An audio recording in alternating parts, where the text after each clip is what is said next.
Sportsmanship with dodgeball is vital. Your sportsmanship scores are important. Anytime you are filling out a sportsmanship score ticket, what you want to do is you want to fill that ticket out and then you want to present it to the referee that was keeping score on the court that you played that match on. Okay, if you give it to another ref, it's not necessarily going to be claimed. A score of 5 or more is considered a failing score. When you award a team a failing score, the dodgeball admin assistant will be in touch with you, basically requesting a reason as to why it is you awarded that team that failing score. If you do not respond within 4 days, that score will be reduced down to a 4.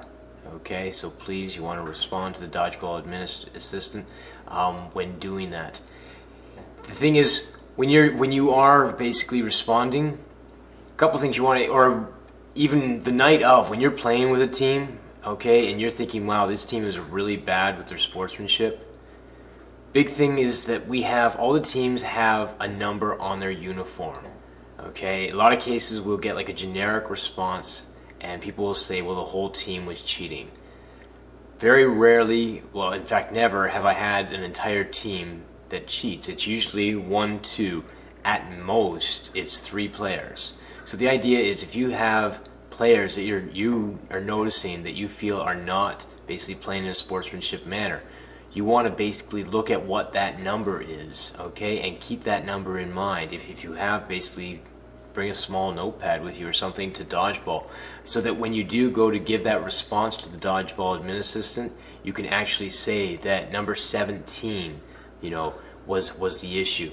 That helps us out, because then if we start to find that number 17 on team A keeps getting mentioned throughout these sportsmanship things, then that gives the referees an opportunity to pay a little bit more attention to number 7, gives myself the opportunity to monitor the court and monitor that player. Okay, so it basically gives us the opportunity then to deal with that player and potentially correct some issues. So again, that's something you want to keep in mind. Pay attention to the players, look at the numbers, and then keep that in mind if you're going to be offering a failing score.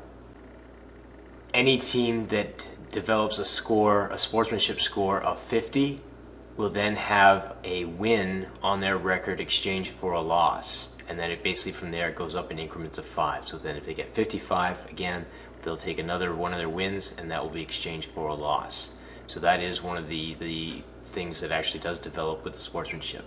Again though, we want you to identify players that you feel are a problem, make mention of those so that we can track that and correct the issue. And that's sportsmanship. Thank you.